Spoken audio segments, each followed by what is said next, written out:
Hi, I'm Samantha Hartley of the Profitable Joyful Consulting podcast. This season, we're talking about business growth strategies, some of which are unconventional. I don't know that you would necessarily point to proposals as a way to grow your business, but we're talking about proposals because for too many consultants, they waste hours and hours on proposals that end up getting rejected.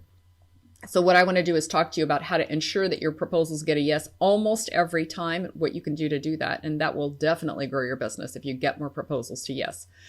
So let's get started. The concept that came to me when I was thinking about this topic is those proposals that they used to do on spec at all the big consulting companies. You know, they've got an army of MBAs up there sitting around with not much to do. And so the consultant would come in and say, so-and-so client wants a proposal about what we can do with something. And so the MBA would put together this 50 or 100 page proposal and send it over. And then they would see what the client thought. And they can do that because they have MBAs on staff. But what it did was it introduced into the lexicon the idea that the client might say, hey, send me a proposal about that. And then someone in our position has to figure out, what do we do? By no means do you ever send a proposal in that situation. But it is the case that that's what clients think they're supposed to do. If they hear you talking about something that's interesting to them, they don't know what the next step is always. So very often they'll say, send me a proposal. So today I'm going to talk about the things that you should not do in the area of proposals. And then I'm going to specifically share with you a key thing that you can do to get a yes almost every time on your proposals if you can be brave. I just want to say for the record that proposals are heinous. They are time consuming and dreadful for almost everyone. And there is a simpler way to do them. But why are they so terrible? Well, because they take a ton of time to do. It takes a long time to write a proposal if you're going to do a good job on it. And very often people don't know what to say in the proposal. And it's a ton of work to do and to risk only to have a no come back to you in the end. So this is why I'm so careful with your time around proposals and why I want to give you these ideas so that you're not wasting time on a proposal only to hear no. And the thing is that in many cases, the role of the proposal as it's being done right now is the wrong role. It should actually play a very limited role instead of what most consultants have it doing. So the send me something about that and then having all these tons of ideas and things in there is not the role. The role of a proposal is to summarize all of the conversations that we have already had rather than to be a discovery session. So for a lot of people, that whole send me it on spec, well, that's as if it were a discovery session. I'm going to send out this proposal. It's going to include all of the things that I could do. There's going to be ideas and explorations, and some of those are going to be a fit for you. But since I don't really know you all that well, they may not be. Well, that is a useless thing to send. It's a waste of everyone's time. Again, it's not a discovery session. What it should be is a summary of discovery sessions. So what should have happened all the time before a proposal got written? Well, you should have had meetings with the client. You should hear what are their challenges? What do they want to have instead? What kind of support are they looking for? What outcomes and desired future are they looking for? So you want to put all of that into there. How long do they want it to take? What do they want it to cover? How much do they want to invest? If all of that has been covered in advance, then you can go away and write a proposal. And it can be actually pretty simple at that point because you have all the information you need. It's a super drag to get back to your desk to start writing a proposal and realize you don't have the crucial information. So quick tip on this, make sure that your sales intake process, your discovery process is aligned with your proposal. That way you're always collecting the information you need to go into that proposal. So if you've done it right, the role of that proposal you now hear is very limited. It's just a few pieces of paper that says, did I hear you correctly? Let's get this down on paper. Here's what we're going to be doing. Just sign right here. That's that proposal's role. Okay. It isn't all of this other stuff. And I'll tell you some more stuff that it isn't. So first, okay, I hear you. If I don't send it on spec, then what do I do? I understand that when the client says, send me a proposal, we want to do that, right? We want to do what the client said. So instead you can say, hey, I'd be happy to. I have a few more questions that I need to ask. Can we schedule time for that? Or you can say, would love to put together a proposal. What exactly would you like me to include in there? So that is a beginning of a conversation or a continuation of a discovery process that you may have already begun, but you have got to have a complete conversation before you do anything with a proposal. By no means write a 50-page document. Okay, so how long does a proposal need to be? It needs to be long enough to cover what we discussed in the discovery sessions and no longer. Okay, so this 50 pages means, and I'm exaggerating, you might have 15, but it still probably has way too many details. You only want to get into enough information to remind them, oh yeah, we talked about that. Oh yeah, I remember talking about that. So you want to refer to the conversation without writing so much detail in it. Here's the reason. Details in a proposal are going to invoke pickiness from your client. So whenever I've had someone say, my clients are driving me crazy with all this kind of nitpicking and blah, blah, blah, I'm like, well, what was the agreement? And they'll say, well, in the proposal, I had all this. Yeah. So don't write number of hours you're going to work or number of people you're going to interview or all of those things like that. Leave it to where they trust you as an expert and you're going to do as many interviews as is necessary to, or you're going to write as many of this as is necessary to. Like, let them trust you on your expertise.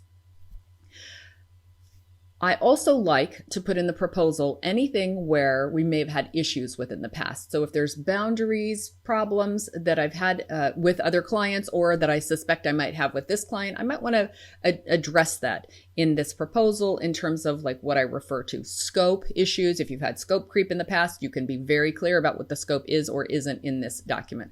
So those are cases where you might want to put in specifics just to protect yourself. So the last thing that you're not going to do, and this is where you are going to save yourself from rejected proposals and you're going to put yourself more on the path towards yes. There should be no surprises in your proposal. What am I referring to? You know what I'm referring to. So often, consultants will put together all of the whole proposal. They'll have all of the conversations with the client and then they'll go back to their desk and at their desk, they will put in that investment number. It's never been seen or discussed with the client. And so they take these 5 sheets of paper and they send them off in an email or you send them by FedEx, however you get it in front of the client.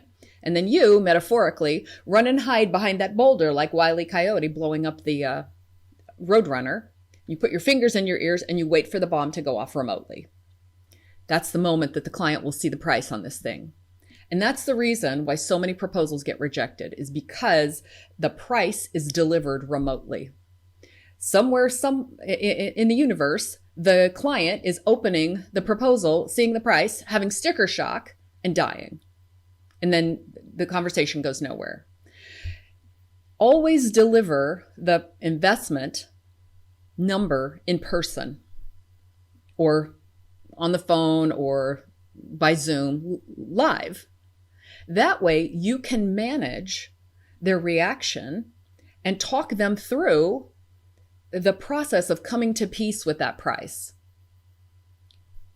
or making new decisions about what else to do. Okay. But when you're not there and they're seeing a price without you, it's too easy for them to have a flip out and you never be able to pick it up again. So you'll get a terse email back, it's out of our budget, or we've decided to go another direction or something like that, right? So how do we do this if it is in conversation with them? Well, first of all, sticker shock is not always fatal. And when you have a client who's experiencing sticker shock at the price you're charging, that's the beginning of a conversation. Oh, they say, this is the number. Well, it's more than we expected. Okay. What did they expect? Just because it's more than they expected, it doesn't mean no. So this is your opportunity to talk about the value that you're going to be bringing to them. You're going to talk about and remind them of what the cost has been to their organization. All of the context that you have learned from the client over this time will be able to be delivered to them live while you're having that conversation. So remember, we've been in discussions and discovery sessions with the client, gathering all this information. And then there's a moment when it's time to talk about what you would do for them and how much that would cost. So that is when you're going to deliver that information in those meetings. Now, what if there are different ways you could solve this? So very often we get the question in proposals, should I have options in there? Well, sure. Why not? You can put options in there if there are various ways that you could solve the problem and you feel like the client may want to choose from those options. I would do this if, and I would never do more than 3. I'm a believer in the small, medium, large. Personally, I think more than 3 options begins to confuse the client. You will see many other experts recommend many other things, and I have seen huge experts in the consulting field offer 7 options. And for me, as a decision maker, I would find that overwhelming. A confused mind never buys. And I think if you've got more than 3 options, it's way too confusing. So small, medium, large, you could do it this way. You could do it this way. You could do it this way. I think that presents things to the client effectively. I always like, can you do the whole kit and caboodle right now? You could do partially over time. And then, the least you could do that would still begin to solve your problem would be this. So that's the way I think about 3 options. Years ago, and I may have mentioned this on a previous episode, years ago, my husband said, I was pondering what to offer a certain client. And he said, well, what do you think is the right thing for them to do? And I said, well, obviously the right thing is this. And he said, well, why would you ever offer anything else? So many times I will offer one thing. And if the client asks me about other options, I may say something else, but I also may not. So the reason I do that is because I have a very high tolerance for risk, meaning if the client says no, I will not be crushed, right? I think it's important. I think I'm offering what's in the highest good for the client. But if the client says no, I understand, and I'm okay to not do that. For some people, they're not okay to have a yes or no. Only one option in their proposals. This is where you do you. Think about what is a fit for you. For me, almost always I have one option in my proposals. I think there's a right way for the problem to be solved, a right way for me to work. And that's what I do. So there's 2 ways of looking at putting options in your proposals. Either way, the number or the price is not seen for the first time when they get that paper. There's already been a conversation about it. So if you're in a single meeting with the client and you've taken in all that information and then you need to come up with a price, but you don't know what that price is, it is okay to leave that meeting, go back to your workshop, figure out what that price is, and then come back to them and say, great, so I wanted to go over with you how I would work on your project, and then here's the timing and the scope, and exactly here's what the investment would be. You can also offer a range if you haven't really nailed it down, or if you need a little more input from them, like, would you like to do this way, or would you like to do it that way? Again, that to me is part of the conversations that lead up to the proposal writing process. They are solved before you write the proposal. It's not something, I don't want to do an exploration in a proposal. I want to have had decisions in advance. And I think if you do that, you're going to find that you're going to have all of those tough discussions. You're going to be brave and have them. And you're going to find that most of the time, you're going to get so much better at them. You're going to find that most of the time, it's not a tough discussion. You basically let them know. They go, oh, okay.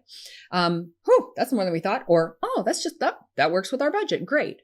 Whatever is their response, you're going to be able to work with that in that meeting so that you can then move on to the next phase. Okay, the last thing I want to do for you is to help you take less time to write your proposals. And the key for that is to have a template. So I'm going to share with you my personal template. You can download it at theyesproposaltemplate.com, including the THE at the beginning, theyesproposaltemplate.com. I'll put the link in the show notes. There you can download the proposal that I use. I've used this proposal to close business in the range of low thousands all the way up to $1 million for a client that we wrote one for. So I think it will can be a winner for you as well.